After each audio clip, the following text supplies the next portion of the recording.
The difference in people, the difference in performance, the difference in the final result, the outcome, is it usually dependent upon skill? Is that what makes one person better than another, yes or no? How many have seen someone with an unbelievable innate skill get wiped out by an athlete, a person, a business individual who clearly had less skill? How many have seen this happen? Say aye. It's our ability to maximize. We said on day one, leaders are what transform organizations. You want to grow this company, you want to transform this company, leaders do it. A leader doesn't mean everybody else follows you. It just means that you have a higher what? A higher standard than anybody else does.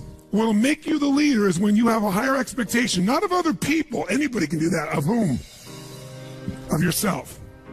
So if you want to know what does it take to take things to the highest level, what's going to take to change my business permanently, not temporary, you can go home and you can install some of these strategies, skills, tactics, tools, insights, and see a significant change.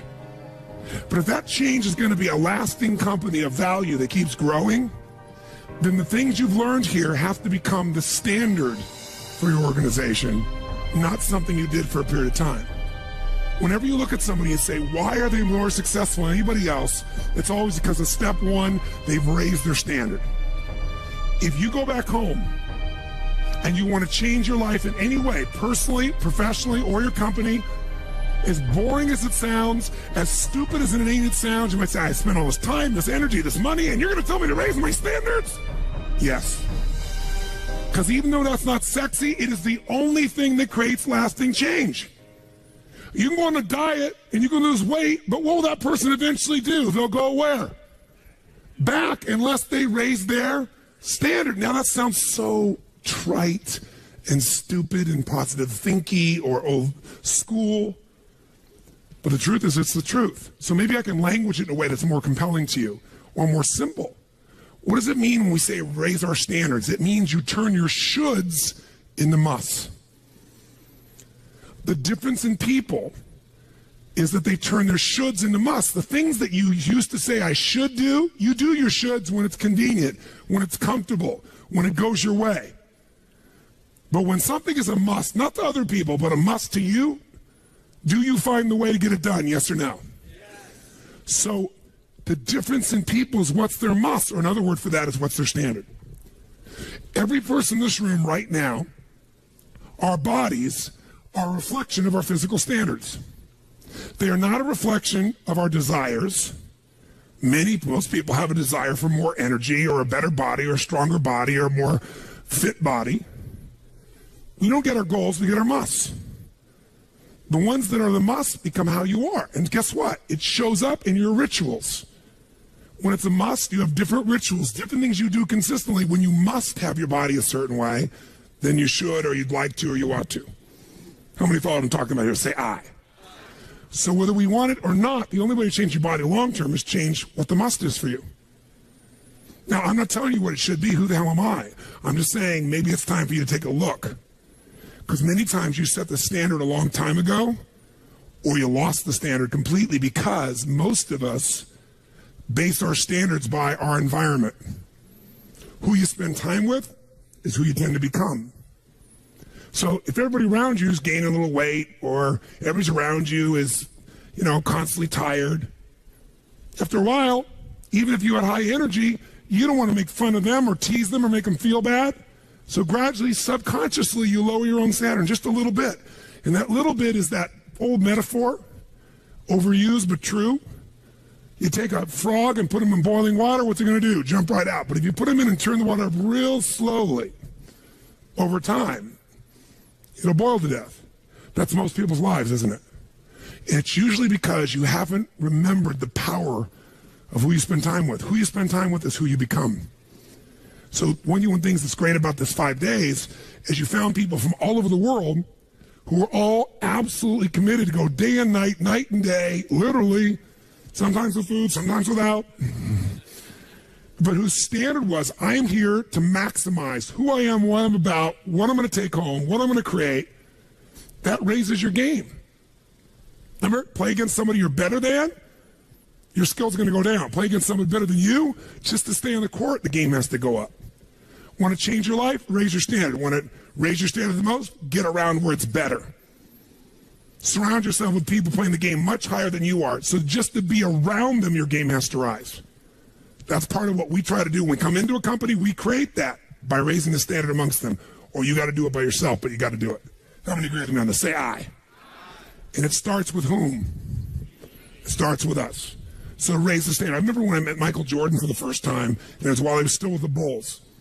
And I asked him, I got a chance to do some coaching, a bunch of people, and I think I introduced him because of this. And I said, Michael, I said, how is it you do this? I mean, you're the best that's ever lived at this stage. Got to ask the same question of Wayne Gretzky. And interesting, Wayne Gretzky, I'd read someplace and he gave me the same answer. I asked him the same thing. You're not the fastest. You're not the strongest. You're not, you don't, how is it you're the great one when you're not the fastest, the strongest, the quickest? And he said, well, Tony, I appreciate the compliment, but he said, I think one of my advantages is most people skate to where the puck is, and I skate to where the puck is going. The power of what? Anticipation. He knows the pattern. With Jordan, his standard was, I asked him, he said, Tony, everybody, I said, what makes you the best? Is it natural ability? Is it talent? Is it skill? Is it God-given? Is it strategy? What is it?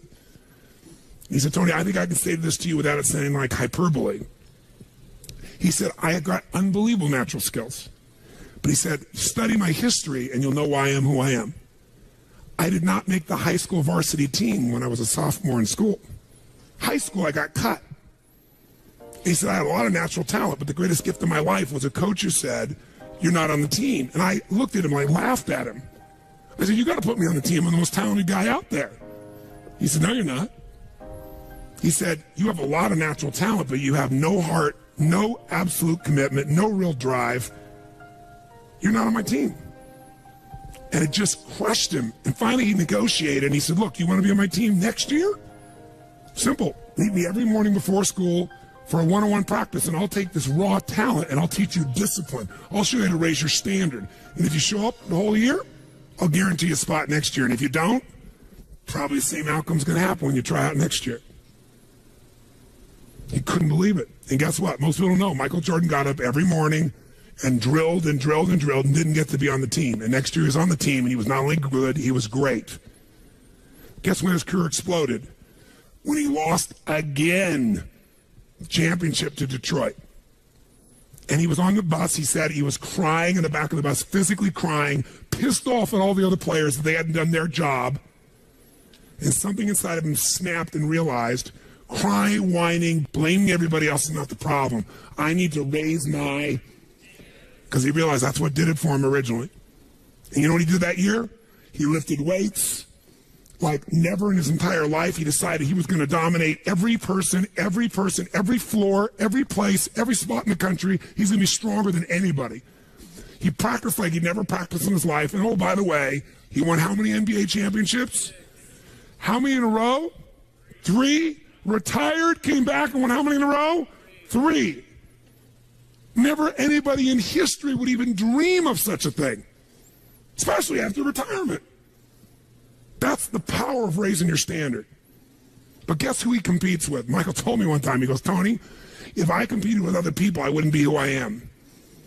He said, my competition is with the best I can be. They're trying to compete with me. That's why I beat them. Because they're competing with where I am. But I'm competing with where I can be. Think about that mindset. Think how your life would be different if you raised the standard of what you expected from yourself, not your people, yourself, to that level, how things could shift. It's all about changing your shoulds to musts. It's all about going back and saying, this is how it's going to be. It's like when Gary Vee was here and guys were saying, man, I'm working so hard, man. I work from 9 to 6. He goes, yeah, what are you doing from 8 to 2? 8 p.m. to 2 a.m. That's when you master your craft. I always say to people, it's what you practice in private that you'll be rewarded for in public. People say, oh my God, you have this great ability, this great skill. They didn't see all the hours. This class, this course, I know tons of the stuff like the back of my hand. But if you talk to my team who's exhausted, they'll tell you we're up to 4 a.m. almost every night. To be able to figure out how to provide for you a life cycle and get it to be real so you can think about Nike and give you accurate information about when did they really get to young adult, when they fall down. We had to make phone calls, read financials, do all kinds of stuff. We did all that stuff. We were doing all these things and we've accomplished so much, and I figured out how to make it even better. That level of commitment is what makes you great at what you do and gives you that little edge that makes you stand out from everybody else. And that standing out is what makes somebody absolutely own an industry or brand themselves like nobody else in the world. That process is what this is about. Raise your standard. When you got to go home, you got to say, where are we going to raise the standard? What am I going to take that's in my should and make it absolute must? Where are we going to do that as a team, and how are we going to pull it off? Now, who here has ever, by the way, your income right now is a result of your standards as well. It's not the industry and it's not the economy. Who here is making more money today than you made 10 years ago? Let me see your hands. How many feel like it's not enough today? Let me see your hands. And how could that be? Real estate's so cheap now. Computers are cheaper than they were then. You get so much more for your money. Because once you achieve a level, who knows what happens? You close the gap, you create a new gap. That's because that's what makes us grow. Who's willing to go back to where you were 10 years ago? Not many. Some of you would be, because it's gotten worse in the last 10 years for you. But the majority, there's no way. See, once you're fortunate enough, if you don't like cleaning house, once you're fortunate enough to have somebody clean your toilets, you will not be doing that again. Unless you like that. You'll find somebody who loves cleaning toilets and you'll pay them handsomely. Because now to go back and do that, once you've had the privilege of not having to do that, it's a different game. It's a gross metaphor, but who gets what I'm talking about here? Say I. Once you have a must, you find a way to get to it. Every one of you in this room is earning what you must earn, not a dime more. Don't get me wrong, you might have big goals, big desires, but it's not a must for you. Because even when the economy crunches, if it's a must, you will find the way. How many agree with me on this? Say I. See, when it was a must for me to get at one level, I did. I remember it was a must for me to finally make $1 million a year. I had my son Jarek going to be born. I swore I would never have a child unless I was financially set, and I wasn't financially set, and he was on his way. I went from $38,000 a year to making $1 million a year in the next 12 months. That was all BS. In my head, I thought all my growing up, all the pain was because my parents fought because there was no money. They would have fought anyway. Because I believed that, though, I raised the standard, made it happen. And then I made $1 million a year for 7 straight years. Even though I built 5 more companies, even though I was helping more people, I made the same amount of money. Guess why? That was my must. At some level above that, seemed greedy. Now, it wasn't like I had this incredible lifestyle. I owned a magical home. I had this place called the Del Mar Castle overlooking the ocean in Del Mar, California. But I was on the road, staying at the Ramada Inn in Milwaukee, with shag carpeting and smelly, dead animals on the wall on my birthday. And my maid, she's back at home in the castle going, "Oh, Mr. Robbins, happy birthday. Oh, I can't help thanking you. It's so wonderful. Oh, Mr. Robbins, it's so beautiful here. I was sitting out in the jacuzzi overlooking the ocean. Oh, yes. Oh, I've lost 22 pounds. I can't tell you. It's been so amazing. I get on your Stairmaster and I watch Oprah. I love your gym, Mr. Robbins." And I'm thinking, she's got a multi-million-dollar lifestyle. How many can relate to this in some way, right? So I went from 38,000 to $1 million, so I changed my income. It became an absolute what? It was nothing about money. It was about growing. Because I knew to make more, I'd have to help more people. I'd have to expand. And I came with this goal. I wanted to feed all the people in San Diego that were homeless. First, my goal was 1/3 of the homeless people. And then my goal was everybody. I said, if I can go from 38,000 to $1 million, I should be going from $1 million to $3 million in 3 years, and I did it in 12 months. I found the why. I found the reasons. I got a different RPM. But it became a must for me, not a should. You're meeting your must, my friends. Maybe it's time to change your must. Some people's must is to survive. Some people's must is to be okay. Some people's must is to have freedom. Some people's must is to have more than they could possibly spend. Some people's must is take care of everybody around them. Whatever your must is, you're going to get it. When you leave here, get clear on your must. Or raise your what? Step 2, real fast. I'm going to do it real fast. Who here's ever raised the standard and you get out there and you go, I'm going to go do this. And I'm committed. I'm going to change this. I'm going to make that happen. I'm going to lose 50 pounds. I'm going to take my company to the next level. And you're all excited. And then all of a sudden this voice in your head goes, who are you kidding? Who's ever had one of these? Raise your hand. Say I. So once you raise your standard, you got to get certainty behind it. You can sustain it. And that means you got to change your limiting beliefs. You got to change your limiting beliefs. And who has limiting beliefs, by the way? Who? Everyone does. So you got to become aware of it and you got to destroy it. Now, how to do that? Honestly, if you've been to the UPW, you know how. If you haven't, come join me in San Jose or someplace else and come through the experience. When you change your limiting belief, everything changes. Because as you believe, so is it done unto you. If you believe you're right, or you believe you're wrong, you're right. Because whatever you're certain about, you find a way to support it. I always teach people to exercise. Try this. And if you know it, do it fresh. Look in this room real fast for everything that's brown in this room. I'm going to give you a test. What's brown? Quick. Look for brown. Look for brown. Look for brown. Brown hair, brown clothing, brown. Close your eyes. Tell me everything you saw in this room that's red. Raise your hand if you see more brown in your head than red and say I. Open your eyes. Now look for red. Look for red. Look for red. Look for red. Look for red. Look for red. Look everywhere for red. Look for red. Raise your hand if you found more red this time. Raise your hand and say I. Why? Because you're looking for it. Because whatever you focus on, you'll find. In fact, you'll find stuff that's not there. How many saw beige, called it brown just to feel successful? How many saw burgundy, called it red just to feel successful? See, once you believe something is a certain way, out of your need for certainty, you'll change things to meet that belief.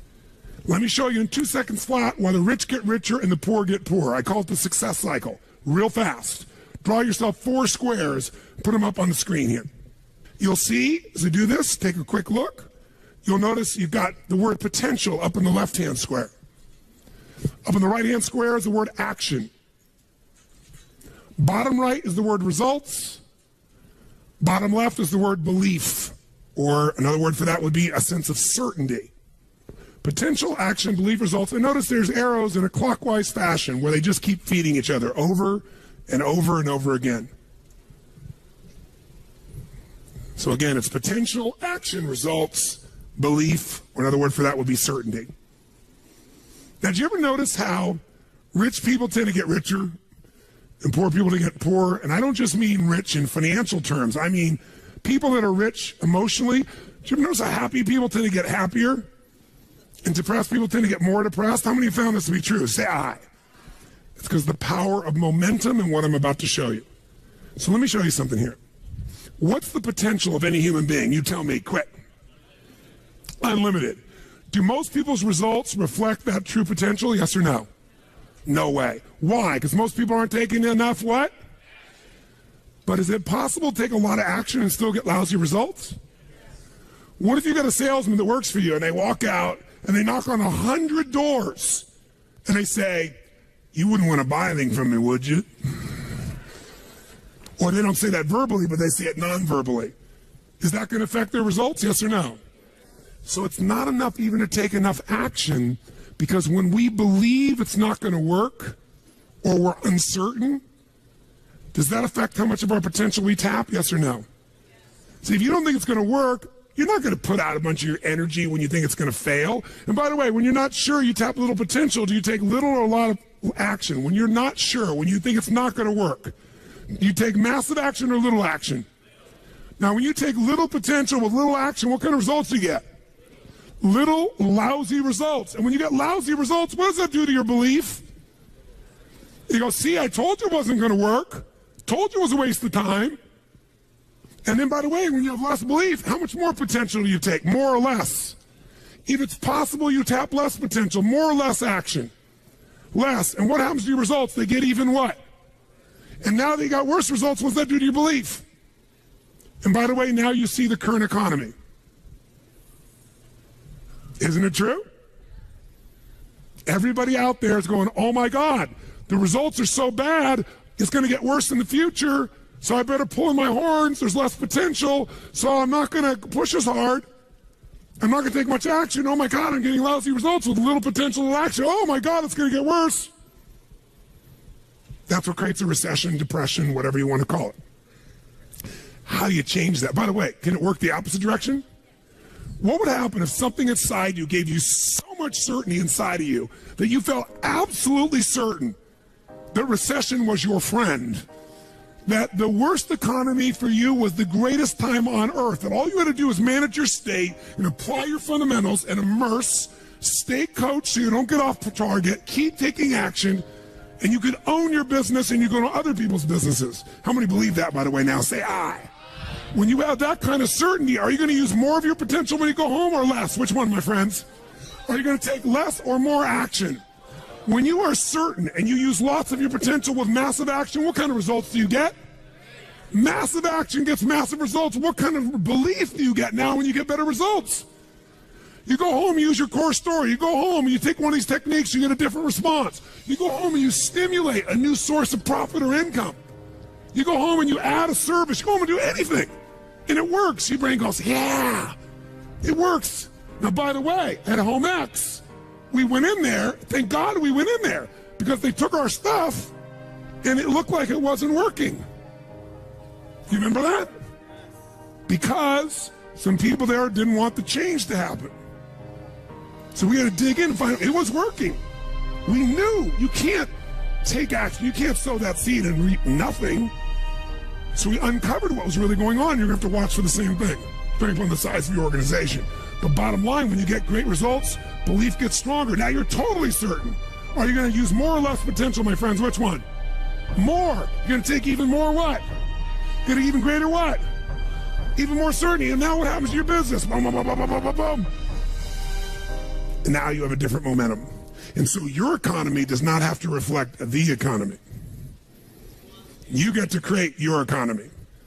You get to decide whether you freeze to death or ski or snowboard. It's winter, but you can have the best time of your life. It could be a sunny, beautiful, magical time. But what you got to do is you got to manage this process. In order to do it, you got to change your limiting beliefs. And this week has been about doing that by giving you so many tools and examples that you'd be immersed. But I promise you, when you go home, all this is going to be tested. A, because all the stuff that's waiting for you after being gone for 5 days. B, all the people there you work with, their limiting beliefs, whether you have one employee or two because you're an army of one or two people, or whether you got 10,000. And so you have to be able to implement. This, by the way, is, I'm here to tell you, bring us in if we can help. Do you think we could help? Yes or no? Yes or no? Bring us in and we'll do it. Or get your team together and find a way to make sure this momentum goes in the right direction. Make sense? This is the must. If you have this high standard, but you don't really believe because the momentum's in the wrong direction, having the tools will be worthless. That's where certainty, that's where everything else we teach, that's what I do in my events, that's where you guys have been there before, that's what you got to bring to the table. What are the 5 keys for integrating this? Number 1, you got to go home and raise your what?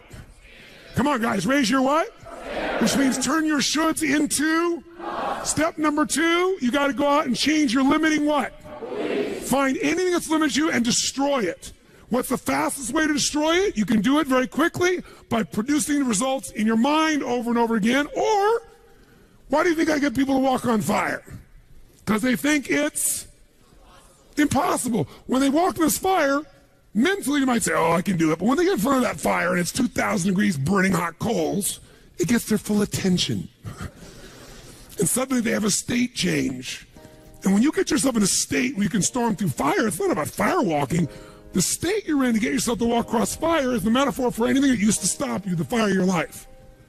And by the way, when you cross fire and you're on the other side doing something you once thought was difficult or impossible, it's that easy. Your brain goes, what else can I do that I thought was impossible? It's unbelievable. It's not intellectual, it's emotional. Plus, after fire walking, cold calling is not a problem. You get the idea, ladies and gentlemen? All right? So what we're really talking about here is changing your beliefs. Now, here's the third key.